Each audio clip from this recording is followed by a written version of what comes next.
Coronavirus continues to spread across the nation as the media decide Trump is to blame. Trump's niece provides comfort food for the Trump haters, and classical music is apparently racist. I'm Ben Shapiro. This is The Ben Shapiro Show.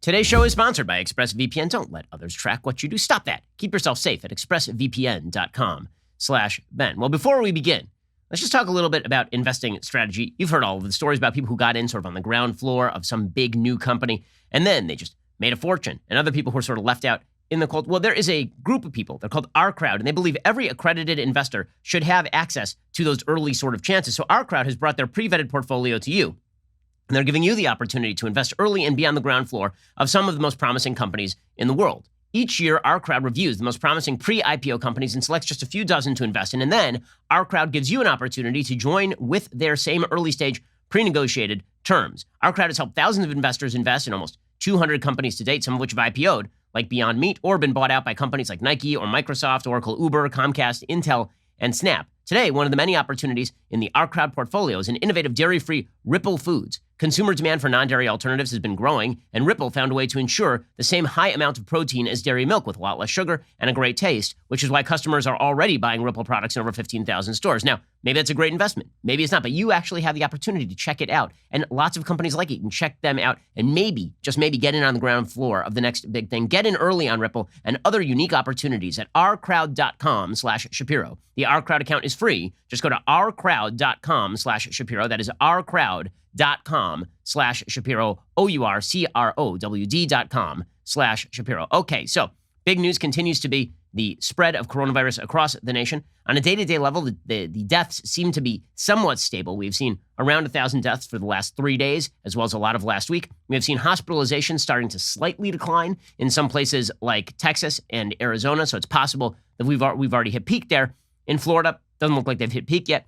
Hospital capacity is not being threatened, so far as I can tell from the statistics in places like Florida or Texas or Arizona, which means that the curve was indeed flattened, nor are we seeing the sorts of death rates that we saw in New York. In New York, we were seeing 600 to 700 deaths every single day in New York City alone. In Arizona and Florida and Texas and California, you're seeing on the upper end about 150 deaths a day, which obviously is tragic and horrifying. And that number, if it were to last the entire year, would be absolutely stunning, right? Then you would see 35,000 deaths in a lot of these places. But we have not reached New York epidemic levels as of yet. So the media continue to focus in on the fact that this thing is spreading uncontrolled across the country. And that is true. I mean, the fact is the number of positive cases continues to increase. Yesterday, the U.S. shattered its single-day record for new cases with more than 75,600 cases. According to the New York Times, this was the 11th time in the past month that the record has been broken. The number has more than doubled since June 24th when the country registered 37,014 cases after a lull in the outbreak had kept the previous record, 36,738, standing for 2 months. Now, in reality, is it possible we saw many, many more infections like this in the early stages? Absolutely, but testing was not ramped up to nearly the extent that it is now. So it's quite possible that, for example, the death rates were exactly the same today as they were back during the New York days. It's just that the testing capacity was not nearly what it was. So the denominator in the deaths over infections rate was just not correct. It's possible the denominator was way larger than it was originally purported to be. The previous single-day record, 68,241 cases, was announced last Friday. Thursday's record included more than 5,000 cases in Bexar County, Texas, which contains San Antonio. There was a backlog in test reporting. One of the weird things about the stats here is there are these backlogs that sometimes get reported late. So you'll see occasionally a very odd day where a huge number of deaths are tallied. And you're like, whoa, did just a bunch of people die that day? It's like, no, that's a backlog and that's being reported now. You're seeing this with some of the cases that are being reported. You're also seeing cases where possible COVID is being reported as probable or real COVID. You've seen cases in Florida where hospitals are reporting only positive results, which ticks up the percent positive rate. Now, does any of this change the underlying narrative that COVID is actually quite prevalent across the country and is apparently rising in terms of case number? No, of course, that's true. The question at this point is, number one, does it overwhelm the healthcare system? And number two, are we actually seeing a declining rate of death? Now, again, a declining rate of death with heavy levels of infection is still very dangerous. Let's say that this thing had a 0.2 death rate, right? About twice as deadly as the flu. Let's say that that was the actual death rate on this thing. And let's say that it's 3 times as infectious as the flu. Well, then you're talking about something that will end up with, 6 times as many deaths. It's 3 times as infectious. It's twice as deadly as the flu. And so you end up with, 250,000 deaths. That's a horrifying, horrifying thing. But the bottom line to all of this is that nobody knows anything. And one of the narratives the media seems to be driving is that we know the answer to this. We know the answer to this. And when everyone else points to the fact that nobody really knows the answer to this, that we've seen the same policies adopted by Democrats and Republicans in different states to different outcomes, that Georgia opened the exact same time as Colorado. Colorado has seen a 40% decline in cases, while Georgia has seen a 200% increase in cases. And they pursued the exact same policy at the exact same time. Well, that says we don't understand the virus very much. We don't know the dynamics of the virus very much. When people in the media point to lockdowns work, and then you say, well, hold up, California never really let out a lockdown, and California is one of the states that is spiking right now. There seems to be no counter to that. The media, because they are seeking epistemic closure here, because they are looking for a scientific model where they can say, follow the science, and if you disagree with us, you're not following the science. Because the media are doing this, they're neglecting the fact that there are no great answers here. There just aren't. Okay, they keep pointing at New York. Look at New York. New York's doing great. 34,000 people died in New York. Okay, it is possible that there are antibodies in like 50 to 60% of certain populations in New York because the thing ran roughshod through the population. So comparing New York, where they had a massive wave where everybody got infected, with Texas or Florida, where there was no massive first wave and they're now experiencing a first wave of cases, is utterly foolhardy. The same thing is true when it comes to a wide variety of issues. For example, let's talk about masking for a second. So I have said many, many times that out of an abundance of caution, I'm in favor of masking. That if you're in a crowded place, it seems to me that the least you can do is put on a mask when you go into the Walmart. I think it's a good idea. I think it's a smart idea. And if it's not 100% foolproof, but it's better than nothing. And if a lot of people do it, then you are reducing risk through a herd adoption of a measure that lowers risk by a certain percentage that we don't actually know. Right? But let's be real about this. The evidence on masks is fairly divisive. Up until the last 5 minutes, the WHO suggested that if you were asymptomatic, you should not be wearing a mask. In fact, I believe the WHO still holds to that standard. And in fact, there are many countries that have done just fine with this thing that have not really done the masking thing. In fact, for example, there's a chart showing whether Europeans are wearing masks. Okay, this was done just a couple of weeks ago. YouGov asked European citizens if they would wear a mask in public places. And what you can see in the chart is that under 10% of people from Denmark, Finland, Norway, and Sweden say they would wear a mask in public places. That's not just Sweden, right? I mean, that's Denmark and Finland and Norway as well. Meanwhile, you got 85% of the population in places like Italy saying they would wear a mask, and Italy just got creamed. You've got other countries like Spain that have an uptick in the number of people who say that they would wear a mask, and you've got the UK where a huge number of people say they would wear a mask. Those places have been really, really hard hit. So if it's just about the mask wearing, then why is it that some countries that have been really hard hit didn't do the masking, and some countries that did do the mask wearing have been really hard hit? Like, what exactly is happening here? And the answer is nobody really knows anything. We're now 4 months into lockdown and revised lockdown in the United States, and people still don't know anything. Jim Garrity at National Review points this out. He points out that the most common strain of COVID-19 in the U.S. right now is extremely contagious and will prove difficult to contain even with wider and more consistent adoption of best practices. We'll get to that in just 1 second. First, let's talk about the fact that as you do your business this year, you cannot afford extra cost. You know what's an extra cost? Paying the lawyers. Lawyers are really expensive. They'll charge you on an hourly basis. They create this magnificent transaction cost that is difficult to get rid of. Or, theoretically, you could go check out LegalZoom right now. Don't let legal questions hold your business back. LegalZoom has been dedicated to helping you with the right solutions for more than 19 years. If you're looking to protect your family with a will or a living trust, or if you're thinking about the right way to start a business with a DBA, LLC, nonprofit, or more, LegalZoom has you covered. It's easy to get started online. If you need guidance, their network of attorneys can provide advice to ensure you make the right choices. And since LegalZoom is not a law firm, you're not going to have to leave your home and you won't get charged by the hour. Visit LegalZoom.com today. Take care of some of the important things you need to get done for your business and for yourself. You need wills and living trusts and all of that. And you can do your business documents as well. That's LegalZoom.com. LegalZoom, where life meets legal. Go check them out right now. LegalZoom doing great work. I've been using LegalZoom. I'm a lawyer. I've been using LegalZoom for many, many years, long before they were an advertiser on the program. They've saved me time. They've saved me money. And they make it really easy for you right now. Check them out at LegalZoom.com. Check them out right now instead of paying a lawyer a fortune. LegalZoom.com. Okay, so as Jim Garrity points out, a study released last month by the Scripps Research Institute concluded that the strains of the virus spreading so quickly in Europe and the U.S. have a mutated S spike protein that makes them about 10 times as infectious as the strain initially identified in Asia. So now you're comparing apples to oranges. When you say, why isn't this thing spreading in Hong Kong or Taiwan the same way that it spread in the United States or Europe?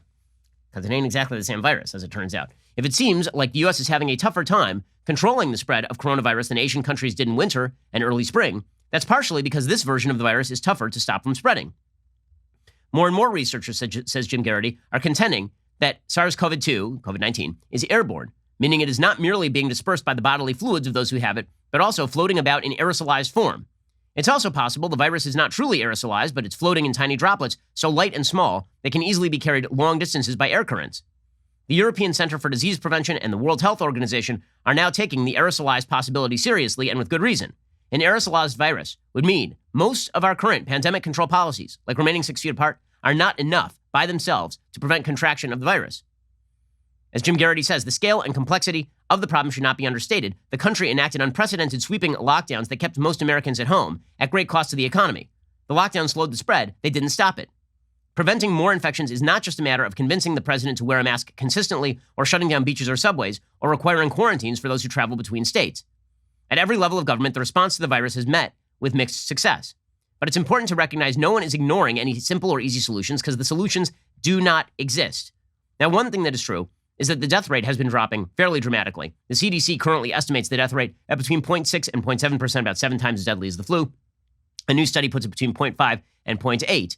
If there are a lot of asymptomatic or unconfirmed cases, that means it could be 0.2. But as I say, even a 0.2 fatality rate with half of the American population adopting the virus would mean a lot of dead people. So we will see whether there is a big spike here. Maybe not. But the bottom line is that everybody who's sort of counting on a vaccine to save us, that is not a strategy either. Okay, the fact is that if we rush out a vaccine and it's no good, then it's no good. It's also possible that the vaccine that is truly effective and mass-produced and mass-adopted won't happen until mid-time next year, even in the most optimistic scenarios. So the notion that you're just going to be able to sort of sit around and wait for good things to happen, just stay at home and wait for good things to happen, that's not true either.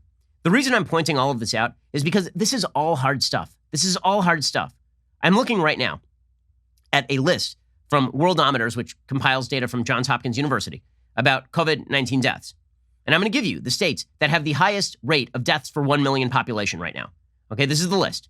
New Jersey, New York, Connecticut, Massachusetts, Rhode Island, District of Columbia, Louisiana, Michigan, Illinois. Then Maryland, Pennsylvania, Delaware, Mississippi, Indiana, Arizona, Colorado, Georgia, New Hampshire, Minnesota, New Mexico, Ohio, Alabama, Iowa, Virginia, Florida. Right? Florida is all the way down there. California is next on the list, by the way. Florida, South Carolina, Nevada, California. One thing that you will notice is if you're going to talk about strategies that worked, 1, 2, 3, 4, 5, 6, 7, 8, 9. The top 9 states in terms of death per million population are all Democratic governed. And nearly all of them were pro-lockdown. Right? New Jersey, New York, Connecticut, Massachusetts, Rhode Island, D.C., Louisiana, Michigan. These were all very pro-lockdown states. Maryland is a Republican-governed state. Larry Hogan is the governor over there. And he's been widely praised for his response to the virus. We've had him on the radio show. Okay, he was pro-lockdown. His state ranks about 10 to 15 slots above Florida in terms of the number of deaths per million. Ohio has a higher deaths per million stat than Florida. Now, it may not stay that way, but the notion that anyone has figured out how to solve this thing is just babbly-bloony. Like there is no evidence that anyone has come up with the silver bullet on how to deal with COVID-19. So when you hear people screaming to the sky, Ron DeSantis, Greg Abbott, lockdowns, no lockdowns, science, understand, nobody knows anything. Here's the thing. There are no experts on an unprecedented disease. There are experts on disease generally, but they are not experts on this disease, which means that there's going to be a lot of conflicting evidence from experts. And you get Scott Atlas on the one hand saying, I'm not sure that masks are supremely useful. And you get Dr. Fauci saying masks aren't useful and then masks are useful.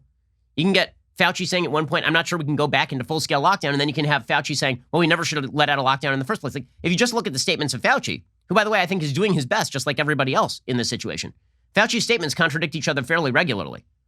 Because, again, no one knows anything. So when you see the media trotting out this level of epistemic certainty, we know how to solve. No, you don't know how to solve this. You don't. Again, this is true on masks. It is true on social distancing.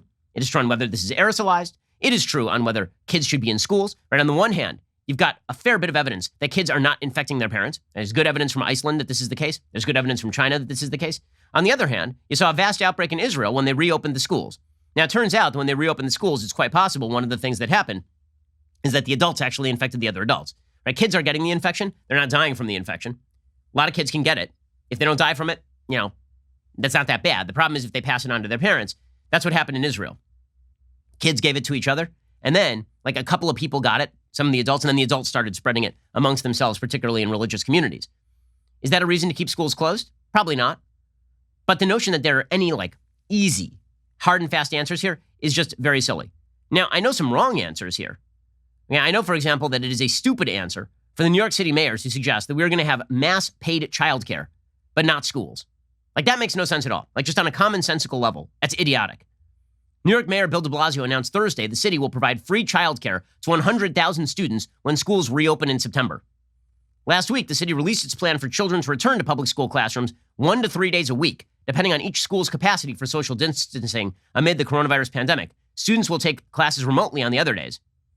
The city aims to provide relief for working parents who either can't afford to stay home or can't find childcare for the days students aren't in school for in-person learning. The program will serve students from age 3 through 8th grade. There will be 50,000 available seats each day, with the idea that these seats will serve 100,000 students because of alternating in-person days at school. The city says it's trying to identify space in schools, community centers, libraries, and elsewhere. So basically, you're going to have school, except the teachers don't have to show up and teach. It's just a stop to the teachers union by saying, okay, so we'll keep your kid locked up in this daycare facility, but the teachers won't have to show up. So this is stupid because it's just as stupid as the anti-lockdown protests will spread COVID, but pro-George Floyd protests will not spread COVID. And saying that childcare is not going to spread COVID, but schools are going to, like, what, the teaching spreads the COVID? This, of course, is very silly. Like, there's certain things that you can see done in policy that are dumb, right? Leaving the nursing homes open to COVID, stupid. Opening childcare but not school, stupid, makes no sense. And, by the way, has some pretty dire secondary effects. I'm amused that the New York Times, the same New York Times that's saying we need to keep the schools closed for the sake of the teachers, is also observing that, by the way, a lot of private schools are coming back, and rich parents can deal with kids being home, and they can homeschool them. It's creating an actual more serious gap in education between poor and rich. Like, my kids have done fairly okay in terms of education being home during this time. My 6-year-old started off the pandemic reading at probably first grade level when she was in kindergarten. And now, before she enters first grade, she's reading at third grade level, right? She's got me at home. She's got her mom at home. She's got her grandparents there. So she's been doing just great.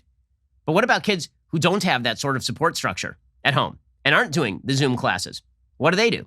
The New York Times is recognizing this is exacerbating inequality. At the same time, they are cheering on the closing of the schools and shouting at President Trump for saying the schools should open. So we'll get to more of this in a second, because if you believe that the media are objective, and then you see the way that they weaponize uncertainty against Trump, it's pretty astonishing. We'll get to that in just 1 second. First, let's talk about the fact you need your sleep. I know I need my sleep. Let me tell you about my night last night. Okay, so I go to bed at 10, and I fall asleep on my magnificent Helix sleep mattress. And then my baby wakes me up at 11. And then my baby wakes me up at 1:30. And then my baby wakes me up at 4:30. And then my son wakes me up at 5:45. What does this mean? It means that those spare moments when I actually get to sleep, I need to be on a comfortable mattress made just for me. And this is where Helix Sleep comes in. Helix Sleep has a quiz that takes just 2 minutes to complete, matches your body type and sleep preferences to the perfect mattress for you. Whether you're a side sleeper or a hot sleeper, whether you like a plush or from bed, with Helix, there's no more confusion and no more compromising. Helix Sleep is rated the #1 mattress by GQ and Wired Magazine. CNN has called it the most comfortable mattress they've ever slept on. Just go to helixsleep.com/Ben, take their 2-minute sleep quiz. They will match you to a customized mattress that'll give you the best sleep of your life. They have a 10-year warranty. You get to try it out for 100 nights risk-free. They'll even pick it up for you if you don't love it, but indeed, you will. Helix is offering up to $200 off all mattress orders just for our listeners. Get up to $200 off at helixsleep.com/Ben. That is helixsleep.com/Ben. It's a mattress made just for you, and it is indeed spectacular. Helix offering $200 off all mattress orders. It is risk-free.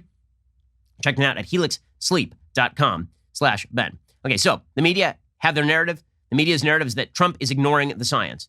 Now, there's only one problem with this, which is that Trump isn't actually ignoring the science. Okay, Trump provided the ventilators. There's good science to suggest that people need to go back to schools.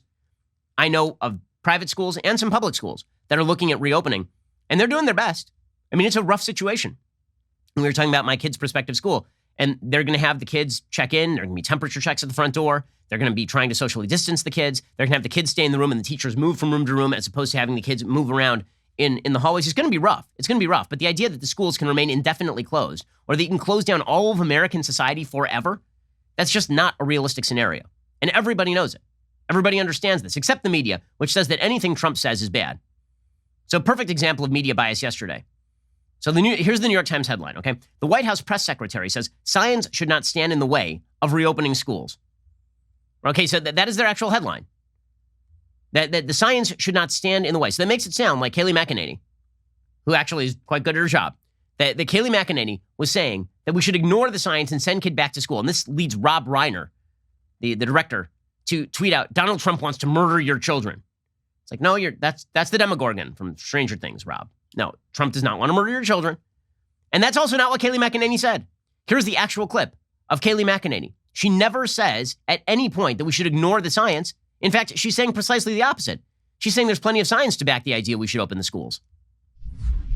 The president has said unmistakably that he wants schools to open, and I was just in the Oval talking to him about that. And when he says open, he means open and full, kids being able to attend each and every day at their school. The science should not stand in the way of this. And as Dr. Scott Atlas said, I thought this was a good quote. Of course we can do it. Everyone else in the Western world, our peer nations, are doing it.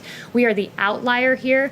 The science is very clear on this, that, you know, for instance, you look at the JAMA Pediatrics study of 46 pediatric hospitals in North America that said the risk of critical illness from COVID is far less for children than that of seasonal flu. The science is on our side here. Okay, so the science is on our side here is not the same thing as ignore the science and reopen the schools. The media run with the actual lie. They don't bother with the actual truth, which is that she's making a scientific case for reopening schools. And the scientific case, by the way, is fairly strong. The media are touting an article today by Maryland Governor Larry Hogan, who I think, you know, he's done his best during this pandemic.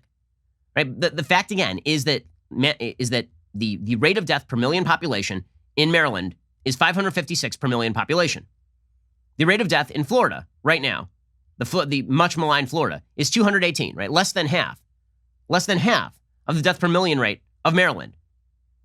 Okay, the rate in a lot of Republican states, as it turns out, is really, Texas, right? Which is much maligned Texas, 130 per million. A lot lower, like 4 times lower than Larry Hogan's Maryland. But according to Larry Hogan, it's all about Trump, right? He has a piece in the Washington Post, and this is the nice thing about having an unpopular president. You can always blame everything on the unpopular president. He says, I'd watched as the president downplayed the outbreak's severity and as the White House failed to issue public warnings, draw up a 50-state strategy, or dispatch medical gear or life-saving ventilators from the national stockpile to American hospitals. By the way, there was no shortage of ventilators. No one died for want of a ventilator in the United States. It did not happen. He says, eventually it was clear that waiting around for the president to run the nation's response was hopeless. If we delayed any longer, we'd be condemning more of our citizens to suffering and death. So every governor went their own way, which is how the United States ended up with such a patchwork response. I did the best I could for Maryland. Okay, now, that's also called federalism. Right? The idea that states get to respond to things like pandemics with the best they can do, that's our system. The idea the president has a solution to this and can just cram down everything. Let's assume that Trump had said, you know what? National mask mandate, which is unconstitutional. Now, you can't do that on a national level. You don't have the public health power, really. But let's say that Trump did it. They would claim he was a fascist. Let's say he said, we're going to lock everybody in their homes for the next 3 months until no one has a case of this. Do you think people would have stood for that? Do you think Democrats would have stood for that? Especially when Democrats were claiming that you could not get COVID-19 if you protested for George Floyd and shouted at the cops. How do you think that would have gone? So no matter what Trump did here, he was doomed. Trump is overtly not fascist. He says, I'm not going to nationalize our systems. I'm not going to take everything over. And then they say, well, you know, you abdicated duty. And if he had done it, then he'd be a fascist. That's the way this works. I don't have a lot of sympathy for the idea that Trump's to blame for all of this. You see this again from Chris Hayes. Chris Hayes on MSNBC, he says it's Republicans' faults because they are not pushing mask mandates. Here he was, Chris Hayes on MSNBC. They want the last few months to not have happened, to be wiped from everyone's memories, to be some fluke, an alternate dimension that we have accidentally warped into, and now we're just going to warp back out into normalcy. And they've governed that way, too, by and large. And it hasn't worked. That's why we're in the hell we are. And that is exactly what the fight about masks is about, I think.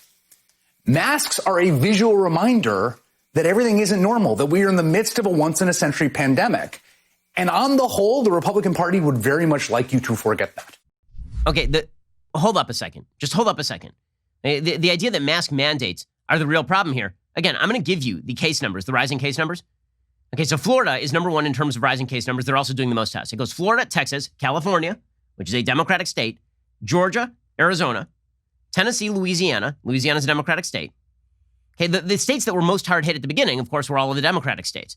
This idea that the mask mandate was the real key here. So then why did all the Democrat states get hit? And why is it, again, that does Trump have the power to mandate that Denmark and Norway and Sweden and Finland don't wear masks? Again, the idea that they have like the clear answer to all of this is really just cover for we don't like Trump. And that's what you see from Andrew Cuomo, who's been the worst governor throughout all of this. Awful in every respect, and then makes posters to himself about how wonderful he is. Here was Andrew Cuomo basically saying that Trump is to blame for everything, including the fact that I'm garbage at my job. Tapper should say that Trump is to blame for the virus coming to New York, because that's the fact. That's what the CDC just said. If Trump's government had done its job, the virus wouldn't come here. Governors don't do global pandemics. I was trying to explain that to Mr. Tapper. State governments don't do global public health. Right. That's not in the state charter. The federal government does that. The virus didn't come here because of anything New Yorkers did. The virus came here because the federal government missed it. Oh, the virus came here because the federal government missed it. I see. It didn't come to New York because you guys were busy talking about how everybody should go down to Chinatown for Chinese New Year. It didn't come to New York because you shipped all the old people with COVID back into the nursing homes. And Trump is just such a convenient whipping post for the Democrats that it doesn't matter that they don't have a solution for this either, because no one has a solution. How about this? How about we just recognize there are no good answers here?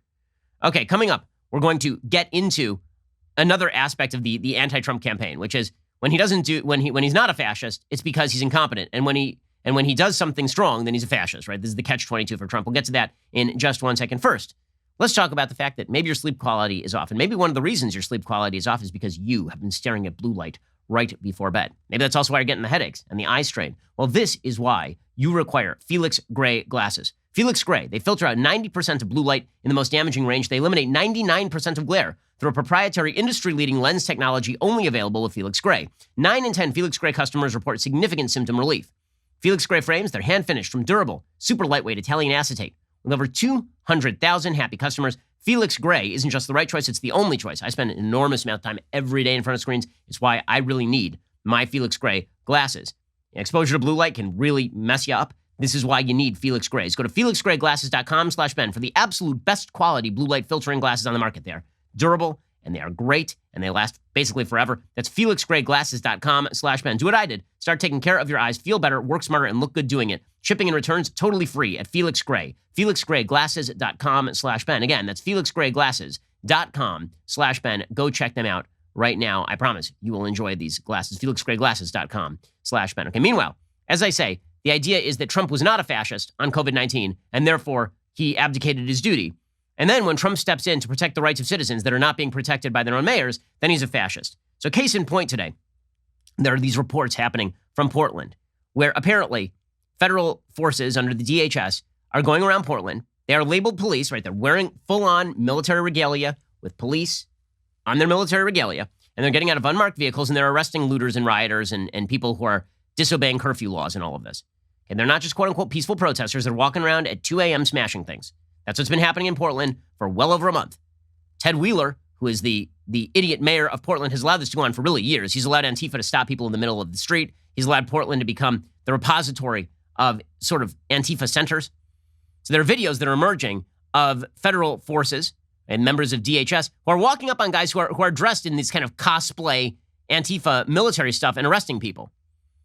And so there are all these reports emerging. Oh, well, look at the feds. This is fascism. Fascism! Because they're coming and arresting people. What's it all about? Well, DHS basically announced what it was all about before. Let me read you how the media are covering this, and then we'll get to what's actually happening here. Because according to the media, this is basically Trump has authorized the jackboots to come in at night and just pick up peaceful protesters standing against racism. That is not what is happening here, guys.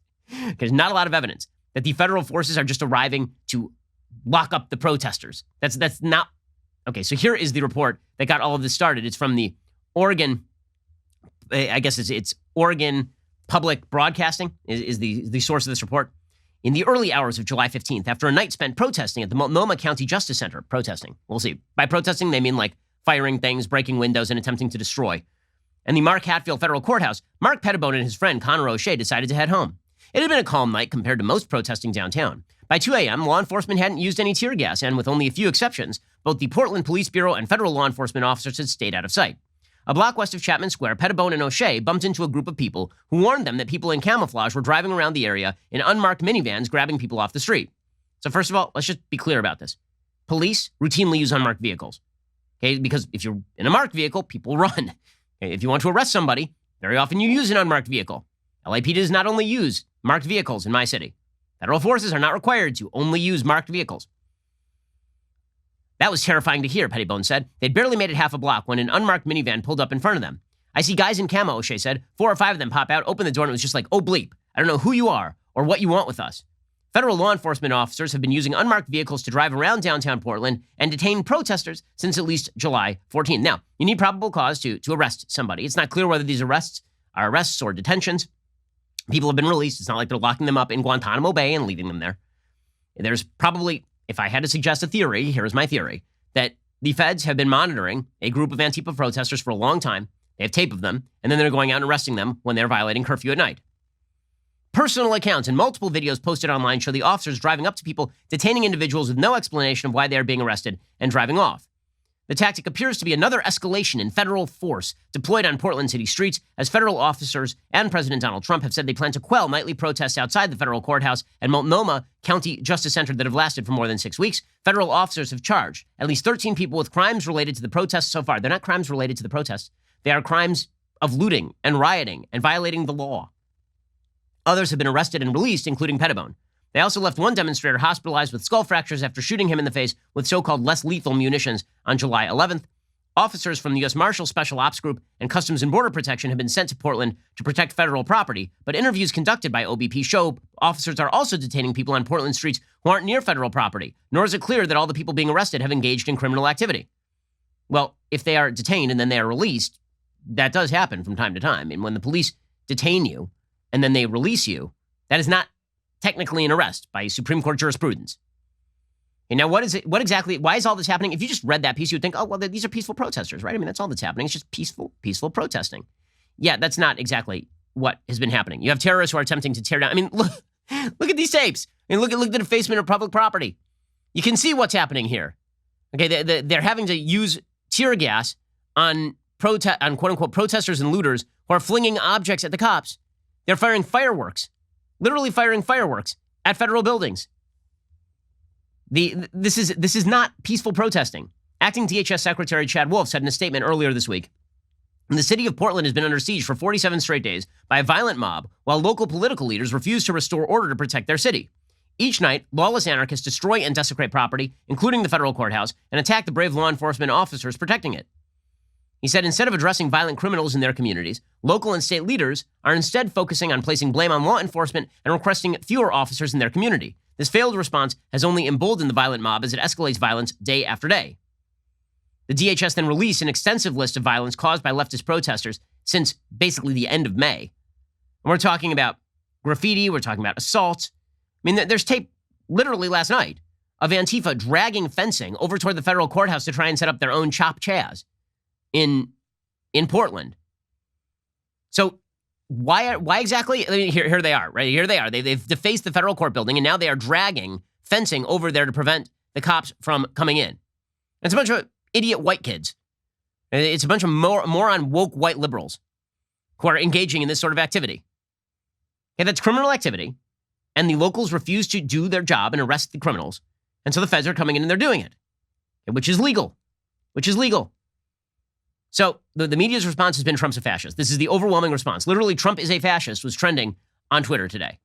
So if Trump enforces the law, he's a fascist. If Trump doesn't take over all aspects of America's lockdown policies, then he is an incompetent. You guys are going to have to pick one, or you're going to have to pick the other. But again, it all comes down to the cops are the bad guys, except the cops aren't the bad guys. There's one black officer from Portland who, I mean, this is pretty moving stuff, talked about the situation in Portland. He said, basically, I want to have conversations with some of the people who are protesting, and these white woke jackasses keep coming between me and the people that I'm talking to, and then calling me racist names. Here is this black police officer from Portland. His name is Jackson. I got to see folks that really do want change, like the rest of us, that have been impacted by racism. And then I got to see those people get faded out by people that have no idea what racism is all about. A lot of times, someone of color, black, Hispanic, Asian, come up to the fence and directly want to talk to me. Hey, what do you think about George Floyd? What do you think about what happened about this? I go up to the fence, someone white comes up, F the police, don't talk to him. That was the most bizarre thing because I could see it coming. Okay, he says in this clip also that some of these white protesters were coming up to him and saying, I've never seen a nose that big, like overtly racist stuff. And yet, these are the good guys. Right? According to the media, the protesters are the good guys. The cops are the bad guys. And this fits into a broader narrative that the cops are the bad guys generally. We're going to get to that in just one second, because that ties into the broader narrative that America is racist and Trump is the figurehead of all that racism. He's the prow of the racist ship. We'll get to that in just one moment. First, let's talk about the fact that you probably don't feel like going to the post office right now. Like, who the hell does feel like going to the post office right now? Post office is great. They do a lot of great stuff. You don't want to be standing in line with a lot of people who might be sneezing or coughing or anything like that. Instead, why don't you just do all this from home and save a bunch of money by doing so? With Stamps.com, you can print postage on demand and skip those lines and crowds at the post office. Plus, you can actually save some money with discounts you can't even get at the post office. As if that wasn't enough, Stamps.com also offers UPS services with discounts up to 62% and no UPS residential surcharges. Here at Daily Wire, we've used Stamps.com since 2017. No more wasting our time. Stamps.com brings all the services of the U.S. Postal Service directly to your computer in the safety and comfort of your own home, office, anywhere else you are hunkering down right now. Whether you're a small business sending invoices or an online seller shipping out products, or you're just working from home and you need to mail stuff, Stamps.com can handle it all with ease. Simply use your computer to print official U.S. postage 24/7 for any letter, any package, any class of mail, anywhere you want to send it. Like I said, with Stamps.com, you get great discounts too. 5 cents off every first-class stamp and up to 62% off shipping rates. Stamps.com is a no-brainer, especially now. It saves you time, it saves you money, it keeps you safe in these crazy times. Right now, my listeners get a special offer that includes a 4-week trial plus free postage and a digital scale. No long-term commitment. Just go to Stamps.com, click on the microphone at the top of the homepage, type in Shapiro. That is Stamps.com. Type in Shapiro. Check them out right now. We use it at Daily Wire. You should too. All right, we're going to get more of this in a second. The assault on the police, that this is part of a broader sort of argument. The police are evil, and Trump, because he's pro-police, is evil, and the police and Trump are racist. We'll get to that in a second. First, it is that glorious time of the week when I give a shout out to a Daily Wire member. We have reached that point. Today, it's Allie Burkholder on Instagram, who's keeping on top of the COVID-19 pandemic. In the picture, Allie's elite tumbler is resting on a table next to a well-organized set of medical testing supplies. The caption reads, "Drinking my morning tea out of the very greatest of beverage vessels, the leftist tears tumbler, while doing my part to study the spread of COVID-19, weekly blood test and nasal swab, all negative results so far. Thumbs up. Hope it stays that way. We do too. Glad to hear you're healthy. We hope you stay that way as well. Thanks for the picture. Thanks for being a Daily Wire member." By the way, my new book, How to Destroy America in 3 Easy Steps, it goes on sale Tuesday, July 21st, 6 p.m. Eastern, 3 p.m. Pacific. We will be doing a virtual live signing event the day of release. With your purchase of a signed copy, you can write in a question, which may be read and answered as I sign your book live on the air. You can pre-order your signed copy, write in your question at dailywire.com/Ben. As I've been talking about, the book is really about what is going on in the country right now. A vision of America that says that America's history is evil, America's philosophy is evil, America's culture of rights is evil, and a traditional vision of America that unifies us. That is the battle going on between not even just left and right. Unionists, people who want to hold the union together, and disintegrationists who want to use cancel culture and cruelty and malice and the power of government to build a whole new world order by tearing everything down. The book is How to Destroy America in 3 Easy Steps. It is the antidote to everything that is going on right now. You should get a copy for yourself and get a copy for a liberal friend, because I think it's vital that everybody read this. I don't think you have to be a conservative to agree with this book. Check out dailywire.com/Ben to order your signed copy today. Join my live signing on Tuesday, July 21st. You are listening to the largest, fastest growing conservative podcast and radio show in the nation.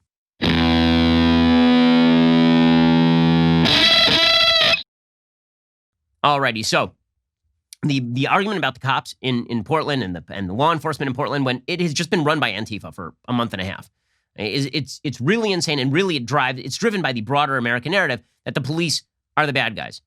And the narrative here is based on an extraordinary reading of history. Ayanna Pressley, who's the representative from Massachusetts, she is the Ringo Starr of the squad. She actually said yesterday that our policing system emerged from slave catching. Now, that is a bit of a stretch. The idea that the cops right now who are trying to stop black people from being murdered are an extension of a system that was designed to catch black people and bring them back to slavery is patently crazy. But this is part of the narrative. The cops are just, all of history is just one unified blob. Nothing has progressed over time. And so the cops are just mere outgrowths of that, according to Ayanna Pressley. While Juneteenth is meant to be a day of celebration and of freedom and emancipation, again, we must take stock of this moment and be sobered about the work that lies ahead. Mr. Crenshaw, is it fair to say that the policing system in our nation grew out of the practice of capturing and often murdering individuals trying to escape from slavery? Could you speak to just the history of our policing system and how you see that influencing modern day policing. Okay, that linkage is so crazy. How do you see it influencing modern day policing that in 1832 there were slave catching bands that were going around and they were called police and they were going around catching slaves? Like, come on. But again, this is part of the broader narrative. If you're pro-cop, you're racist. And this also ties into the narrative that the way you make your city safer is by getting rid of the cops, despite all evidence to the contrary. This is how you can have moron Mayor Bill de Blasio literally say yesterday that for 7 years we've made the city safer, except for, the doubling of the murder rate in New York City over the past month and a half. Here's moron, giant weirdo, groundhog murderer Bill de Blasio. For 7 years, we have made this city safer and safer by working with communities, by recognizing the leadership of community leaders, organizations, clergy, elected officials, seeing what people can do to build peace in their own community and building a different and better relationship between communities and the NYPD. It's true. You have made the city safer and safer, except for all the dead people. So except for that, you've been doing a fantastic job there, Bill de Blasio. But again, if the narrative is the cops are the bad guys, then you can claim this is true even when it is not true. The mere absence of cops makes everybody safer, according to people like Bill de Blasio. Now, again, this ties into the broader narrative about Trump. So much of what is going on right now is simply about Trump, about the fact that the left cannot accept that Trump won the 2016 election. They've never been able to accept it. And so the idea must be that the people who voted for him are not only in league with the Russians, which was the argument for 2 years, they are vicious racists. And you can see this in some of the media coverage, right? The actual heads of the New York Times, and Dean Baquet, he suggested that as soon as the Russia stuff was over, before the whole Ukrainian nonsense, that he was going to have to staff up on racial issues. You can go back and look at it. Dean Baquet said that they were going to staff up on racial issues because that was the new narrative. Well, why was that the new narrative? Because the media have decided to drive that narrative. And so what they're looking for right now is to link everybody who voted with Trump with the deplorables again, right? Everybody who voted for Trump is indeed a vicious, brutal, horrible racist. And indeed, all of American society is plagued by racism. So not only is all of American society plagued by racism, but also the top of the heap is Trump. Trump is the face of that American racism. And this is why you have this masturbatory adulation for Mary Trump's new book. So Mary Trump is Trump's niece. I literally have no idea what she does or where she came from or why she is relevant. Right? I have extended relatives. They don't know me all that well. I do not know. If I were running for president, I would not really trust what they had to write in a book. I do not know why, if Mary Trump is such a relevant figure, she has only come about in 2020 when it was time for her to write a book. Nonetheless, the very first day that this book was on sale, the Mary Trump's book, it sold 950,000 copies. Why? Well, because it's comfort food. It's comfort food for Democrats who can't get over the fact that Trump won. And now Mary Trump is making allegations that she doesn't even put in her book. Now she's just being basically asked whether Trump eats children by various members of the media. And she's like, yeah, Trump eats children. Yeah, I know for a fact that he's got a kid in a cage in the back of the White House. And he feeds that child to fatten them up, and then he eats them. So Rachel Maddow last night on MSNBC asks Mary Trump whether Trump uses the N-word and anti-Semitic slurs. And she's like, yeah, absolutely, absolutely. Where were you 5 years ago if this was the case? That seems like something that would have been relevant when he was running for president the first time. But apparently, Mary Trump, here to clean up all the cash. And new hero of the Republic, Mary Trump. Here's Rachel Maddow. I have to press you on it a little bit.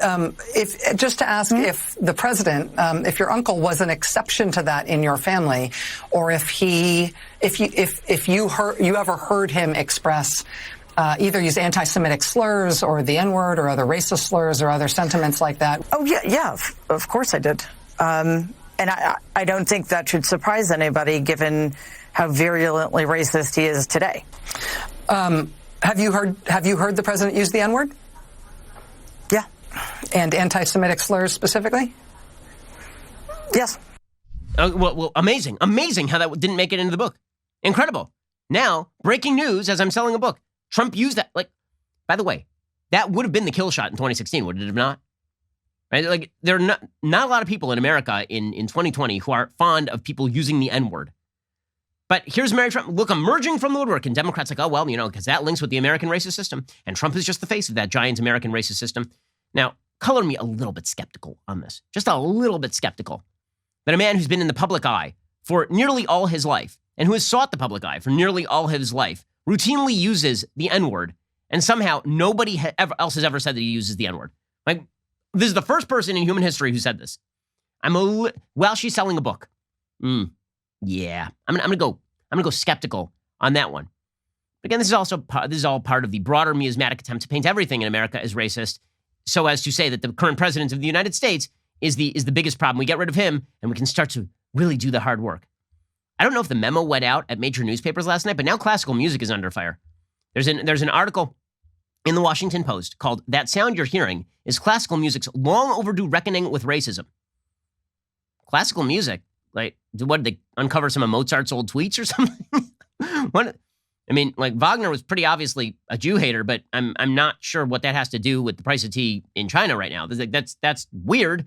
Okay, that's not the only article like this. There's a second article at the New York Times saying that orchestras have to end blind auditions. Why? Because they need more faces of color. This is absurdity. Like, these came out the same day, by the way. The memo went out in the cultural world. It was time to go after classical music. I very much look forward to the vast media review of rap music for racist, misogynistic, homophobic, and violent lyrics. I feel like they might get a little further with that than with classical music is inherently racist. Going after Brahms. According to the Washington Post, however, the late great soprano Jessie Norman reserved just one chapter of her 24 memoir, Stand Up Straight and Sing, for discussion of the discrimination she faced so often throughout her career, even as one of the most decorated performers on the international opera stage. But it's safe to assume race was a running theme in her magnificent life. A dissonant motif that emerged again and again in the form of careless slurs and slights from conductors, TV roles that would have reduced her from Dido on stage to a maid on screen, offensive questions from bumbling critics, nosy security guards challenging her right to exist in the hotel pool. Those who would imagine that the rarefied realms of classical music or opera are somehow removed from the rancor of racism would be, as Norman put it, mistaken, sadly mistaken. And so too would those who imagine that our nation's intensifying reckoning with racial injustice merely marches past the concert hall. Yes, I'm sure that when most protesters looked at an officer brutally treating George Floyd, what they were thinking was, you know what, we need to go down to the Metropolitan Opera House right now and solve racism in Dido and Aeneas. It's front and center. We need to go after the Rossini operas. Must happen. Data collected from 500 American orchestras for a 2016 study by the League of American Orchestras paints a starkly white picture when it comes to diversity in classical organizations. Its key finding: the proportion of non-white musicians represented in the orchestra workforce and of African American and Hispanic Latino musicians in particular remains extremely low. Okay, I just have one question. Have they ever recognized how many great Asian musicians there are? Okay, so I'm a classical violinist. I've been playing since the age of 5. Disproportionately overrepresented among classical violinists are Jews and Asians. Okay, that's just the way it is. Both minority groups, but they don't count as minority groups. The only minority groups who count as minority groups are minority groups who are seen as victimized. Okay, and if you're too rich or if you're too successful, then you're not counted. It's an absurdity. How absurd is this? It's so absurd that, again, this brings us to the second piece from the New York Times.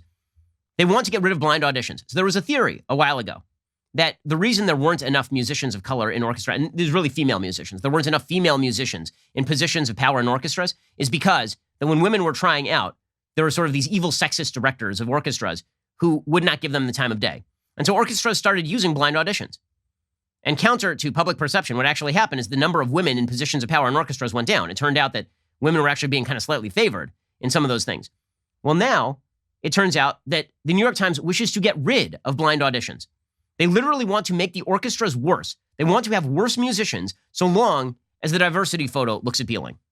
If ensembles are to reflect the communities they serve, the audition process should take into account race, gender, and other factors, according to Anthony Tomasini over at the New York Times in the Critic's Notebook. Blind auditions, as they became known, proved transformative. The percentage of women in orchestras, which hovered under 6% in 1970, grew. Today, women make up a third of the Boston Symphony Orchestra. They are half the New York Philharmonic. Blind auditions changed the face of American orchestras. So, by the way, I'm not sure the data actually support this, but he's now counting against his own argument. He's saying blind auditions were good because they allowed people who had historically been discriminated against to get into orchestras. But now we need to get rid of the blind auditions and have worse musicians so that we can have more faces of color in the orchestra. I really look forward to these standards being applied to the NBA. I think that we need to get rid of blind auditions for the NBA. We need to specifically seek out more Jewish players in the NBA. We need to seek out more Asian players in the NBA. We need more people who are 5'5" in the NBA. We do. We need more women in the NBA. It's an extraordinarily non-diverse league. Why exactly are we focusing in on the skill level of the people who are playing? Why aren't we focusing in on the diversity? We need a racially and gender and sexual orientation representative NBA. And if we don't have that, then it just ain't going to work, guys. We need people like Juwan Man in the NBA. We need it. Because if we don't have that, then the NBA is just not a diverse place. And I don't hear anybody making that argument, of course, because it's a stupid argument. But you start making it about orchestras because too many white people, and all of a sudden you are woke and standing up against racism. Now, there are real bad things happening in the world right now. I mean, truly evil things happening in the world. And we are ignoring all of them in favor of this stupidity. So we are focused in like a laser beam on Trump and COVID-19 and how he blew it, even though nobody has a handle on this thing. Nobody. No one has a good handle. And don't give me that the United States has a different treatment than Hong Kong. Again, different strains. Also, different caseload from the very beginning. We're focusing in on Trump. Trump's evil. We're focusing on Trump's a fascist. We're focusing in on classical orchestras aren't diverse enough. Get rid of blind auditions. And meanwhile, the Chinese are literally sending Muslims into concentration camps after shaving their head on trains. Remember that time people were like, never again after the Holocaust? It's happening like right now. Like right now. There's tape that has emerged of the Chinese loading Uyghur Muslims onto trains and then taking them to concentration camps. There is video of Uyghurs with their heads shaved being shuttled into these concentration camps. If people risk their lives to break this sort of tape, this is hideous, hideous stuff. What's the world doing about it? Nothing. What does America's left care about? Not one whit about this. Not one iota about this. LeBron James, Captain Woke over here, he's still claiming that we don't properly understand China. The NBA is still trying to make common cause with the Chinese. That's not a misdirect. It is a misprioritization. It is a misread of the idea that America is uniquely evil, that the American system is uniquely evil. To be so myopic that you focus only on America when truly evil things are happening around the world and when America really provides the only bulwark against that true evil is insane. But that's the world we now occupy, an insane world where we're supposed to be deeply concerned, deeply, deeply concerned about racism in classical music. But, do we have a moment to spare for millions of people being shuttled into abject slavery because of their religion by people we're doing a lot of business with? Nah, not so much. Alrighty, time for a quick thing that I like, or not so quick thing that I like. So yesterday, I had the privilege of having on Vice President Mike Pence on the radio show. I thought that it was a good and interesting interview. So here is what that sounded like. Joining us on the line is Vice President Mike Pence. Vice President Pence, thanks so much for taking the time. I know you're very busy these days.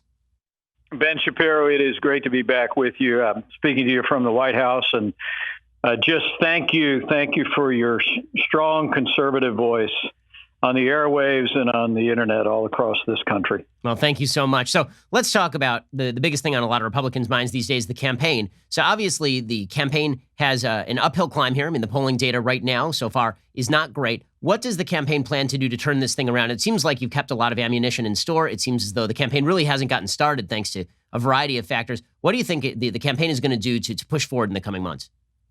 Well, I think first and foremost, we're not going to pay any more attention to the polls in this election than we did in 2016. I just saw a poll come out this morning that had us down double digits, and a friend reminded me that the exact same poll had the president down double digits about this time in 2016.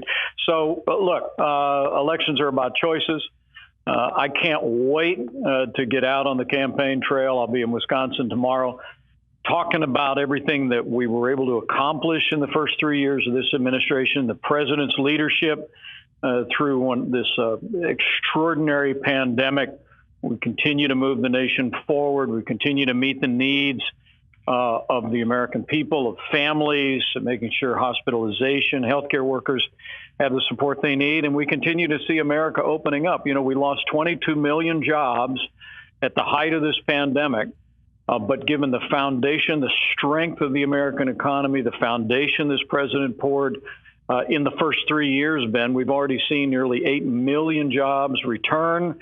We're going to continue to open up America's schools, even while we work every single day to put this coronavirus in the past. That's the record we're going to take to the American people. And that record of leadership and accomplishment built on principles, free market principles of growth, will contrast so dramatically with the more taxes, more regulation, big government, social liberal agenda that Joe Biden, Bernie Sanders, AOC, Nancy Pelosi, and Chuck Schumer are going to take to the American people. So I'm confident about November 3rd. We're going to talk about the record. We're going to talk about the contrast. We're going to deliver a great victory for the American people. And Vice President Pence, one of the most difficult things that the administration has had to deal with literally since day one and before day one has been the media bias against the administration, the media obviously militating in favor of a variety of causes, none of which are particularly good for the United States. On occasion, they'll just overtly lie. After President Trump gave what I thought was an excellent speech at Mount Rushmore, they simply labeled it racist. They labeled it a defense of Confederate monuments when he didn't make a single reference to Confederate monuments. And that's sort of been the theme of the media throughout this campaign and, frankly, throughout the last few years, has been the idea that everything the president does is evil and wrong. It was all about how the president wasn't providing ventilators when he was, and then once the ventilators were provided, that sort of just went away. It was all about how the president was involved with Russia, and when that went away, then they just moved on to the next topic. How do you fight back against a narrative in the media that is so overwhelming and dominant? And how do you fight back, especially when they are fear-mongering about COVID-19, which is a very dangerous virus, but that doesn't mean that we can all live in our basements from now until a vaccine? Well, I think we just continue to tell the American people the truth. We tell the American people the truth about what we accomplished in our first 3 years. I mean, this president, I actually think, Ben, this president kept more promises than he made to the American people in 2016. I mean, we rebuilt our military. We renewed the constitutional foundation under our courts. More than 200 conservatives confirmed to our federal courts. And on the economy, this president cut taxes, rolled back regulation, unleashed American energy, fought for free and fair and better trade deals for the American people. And we saw 7 million jobs created. And as I said, that laid a foundation with even with this pandemic striking our nation from China.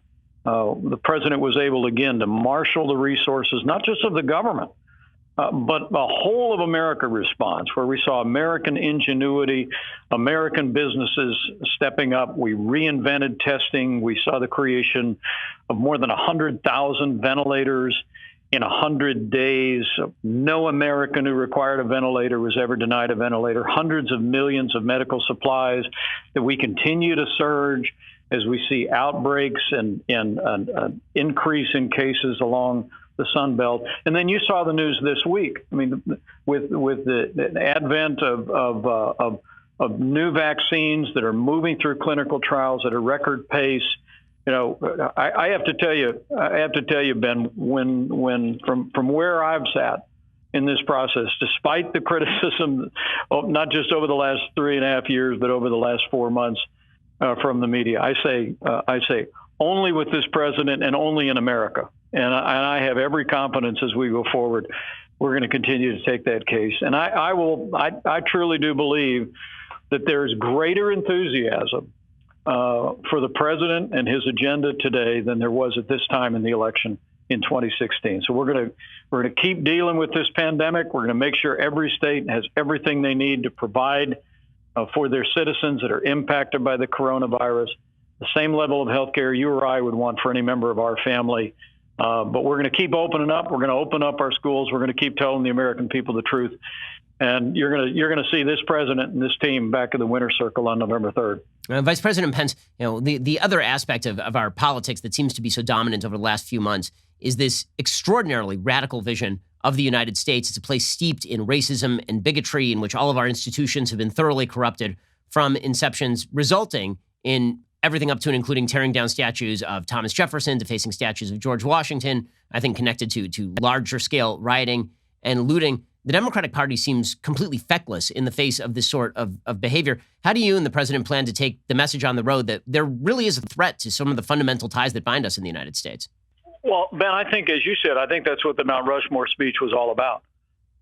And to some extent, the July 4th speech from the South Lawn to the White House reiterated that. Look, this is a president that's going to defend America. From the founding of this country, we expressed a set of ideals, and every day in the long history of this country, we have marched toward a more perfect union. And the American people, I think, can be proud of the progress that we've made. We can celebrate that progress, even while we continue to aspire to make those ideals more real for more Americans. I mean, look, and with regard to the cancel culture that we have in this country, you're going to continue to see the president and our entire team stand up for the ideals of this country and stand up for America. But with regard to the whole issue of law and order and law enforcement, look, I met yesterday with the leaders of the top law enforcement associations in America, Ben, and there's no excuse for what happened to George Floyd, and justice will be served. But there's also no excuse for the rioting and the looting and the destruction of property and violence against persons that followed this. And yet we still see everyone from Joe Biden on down talking about defunding the police. I mean, Joe Biden in an interview just in the last week was asked if he would support transferring funding out of police departments, and he said absolutely yes. And a lot of members of the mainstream media are denying that he said that, but it's what he said. And we're not going to defund the police. We're going to defend the police. We know, most of the men and women who put on the uniform of law enforcement every day are the best people in this country. Every single day, they strap on a sidearm and they count our lives as more important than their own. And we also know that nobody hates bad cops more than good cops. So we're going to continue to look for ways to fund the police, to improve public safety, but we're not going to defund the police. We're going to back the blue, and that's why I know the president was so proud to receive the endorsement that he just received from a major police association. And I truly do believe that whether it's the economic record, whether it's standing on for all of our best constitutional ideals, the courts, whether it's rebuilding our military, or whether it's standing for law and order and with law enforcement, that I believe the majority of the American people are with us and not with Joe Biden and the radical left. And we're going to carry that message all across this country every day between now and November 3. We're speaking with Vice President Pence. So, Vice President Pence, the president is unparalleled when it comes to characterizing his opposition. It's one of his specialties. He's one of the best in the history of American politics at boxing in his opponents and certainly labeling his opponents. What is the strategy with regard to Joe Biden? Because it seems like there have been a couple of tacks that have been tried. One is obviously that Joe Biden is not what he used to be. And then the second tack is that Joe Biden is a lot more radical than he is making it out. I think that, frankly, Biden is running a pretty smart campaign by staying in the basement and mouthing sort of platitudes that he thinks appeal to a broad range of Americans while sort of winking and nodding at the radical left. That makes it kind of hard to characterize him. How does the president plan on going after Joe Biden more specifically?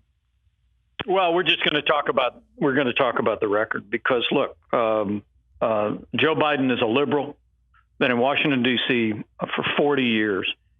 But the Democratic Party today has been overtaken by the radical left. And all you need to do is look at the fact that here in the middle of a pandemic, at a time when American businesses are starting to get back on their feet, people are going back to work, even as we continue to deal with the outbreaks across the Sun Belt in this country.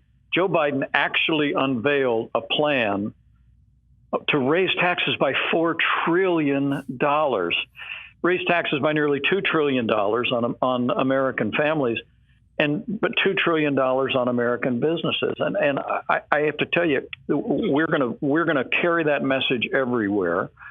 Because at the end of the day, we're focused on two things right now in this administration, and that is saving lives and opening up America again. It's protecting the vulnerable, making sure our healthcare workers have everything they need to meet this moment, and bringing our country's economy back. I mean, what the president's understood from early on is that it's not a choice between the health of the American people and a growing economy. It's a choice between health and health. We have to have a growing economy. We have to open up our country again for the health and well-being of every American, and that goes equally for our schools. You know, the president and I was in Louisiana just a couple of days ago. We're working with leaders in every state in the country, working with the CDC to get our kids back to school. You know, you're a parent. I'm a parent. My kids are a little bit older than yours, but look, we know that the risk of serious illness from the coronavirus to Americans under the age of 18 is very low. And with the CDC's guidance, we know that we can safely bring people the young people back to school, back to our college and university campuses. And yet we're continuing to see Democrats around the country push back on that, and we're going to keep opening up. So it's about talking about a plan of the radical left that Joe Biden is standing on, a platform he's standing on. But also don't leave out $4 trillion in tax increases. But a little bit later today, we're going to be on the South Lawn talking about all the regulations that this president has cut in the last 3.5 years that have unleashed the American economy. Joe Biden also announced his version of the Green New Deal, literally $2 trillion in green subsidies. And I don't think I have to remind you or your listeners about the Solyndra deal in the last administration, $500 million down the drain in a bankrupt solar company. Now they want to spend $2 trillion and bring back the whole regime of cap and trade to crush American energy independence. It is a pathway toward economic downturn. It will wage war on economic recovery. And that's the message we're going to take beyond all the other issues having to do with the culture, having to do with our ideals, having to do with the right to life, a strong military and law enforcement. We're going to talk about our view for the economy that worked before is working again, and Joe Biden's view that'll hold this country back through higher taxes and more regulation. And Vice President Pence, one other area where there's a clear point of differentiation is obviously with regard to China, where Joe Biden has a very long record of being soft on China. Well, what exactly is the administration doing, given the fact that the Chinese have now essentially reduced Hong Kong back into a state of tyranny? Meanwhile, there's video emerging today of the Chinese literally forcing Uyghurs onto trains, which obviously brings up some rather nasty imagery from the past. There are over 1 million Uyghurs who are living in concentration camps at this point. What is the administration doing to counter China these days? No president in my lifetime has been tougher on the Chinese Communist Party than President Donald Trump. I mean, when we took office after 8 years of the Obama-Biden administration, half of our international trade deficit alone was with China, a country that had policies like forced abortion. And in the years that followed, we saw the oppression of the Uyghur population, people literally being marshaled into concentration camps. And then in recent days, we saw them break their word, not just to the UK, but to the world about Hong Kong. They made a commitment for at least 50 years that they would respect the freedom, the democracy of the people of Hong Kong, and they unilaterally changed that. And that's why this president has taken strong stands to impose tariffs on China. The vast majority of those tariffs, even with a phase one deal we did, continue to be in effect because China has not opened up their markets yet. With regard to freedom of navigation, we have a battle group, 2 aircraft carriers in the South China Sea, and the Secretary of State just reaffirmed our nation's commitment to freedom of navigation in the South China Sea. We've taken a strong stand for human rights, spoken out against the oppression of the Muslim Uyghurs. And as you saw earlier this week, the president signed an executive order taking decisive action, changing the status of Hong Kong, which has been an economic asset for China because they had a separate status from China. He's taken dramatic steps to hold China accountable, and we'll continue to do that. All of that said, Ben, this is a president that believes in engagement in the world. He believes in dialogue. We want a better relationship with China. We want better for China, but we're going to continue to stand strong. We're going to stand strong for basic human liberties and human rights in China, for freedom of navigation, and we're going to stand with the people of Hong Kong. Well, Vice President Pence, really appreciate your time and appreciate you serving the country the way that you do. Thanks so much. Ben, it's great to be with you. Thanks for your clarion voice on the airwaves and all across this country. I look forward to talking to you soon. Sounds great. Well, folks, that brings us to the end of this week's show. However, there are 2 more hours of content coming your way when you go to dailywire.com and subscribe. Also, make sure to pick up a signed copy of my book, How to Destroy America in 3 Easy Steps at dailywire.com/Ben, or pick it up from Amazon.com. It comes out next week. Be one of the first to receive it. I think it's deeply important. I think that everybody should read it, not just because I wrote it, but I think it actually is a deeply important piece of work. Otherwise, have a great, safe weekend. I'm Ben Shapiro. This is The Ben Shapiro Show. The Ben Shapiro Show is produced by Colton Haas, executive producer Jeremy Boring, supervising producer Mathis Glover and Robert Sterling, assistant director Pavel Wydowski, technical producer Austin Stevens, playback and media operated by Nick Sheehan, associate producer Katie Swinnerton, edited by Adam Sayevitz. Audio is mixed by Mike Coromina. Hair and makeup is by Nika Geneva. The Ben Shapiro Show is a Daily Wire production. Copyright Daily Wire 2020. You know, the Matt Walsh Show, it's not just another show about politics. I think there are enough of those already out there. We talk about culture because culture drives politics and it drives everything else. So my main focuses are life, family, faith. Those are fundamental, and that's what this show is about. I hope you'll give it a listen.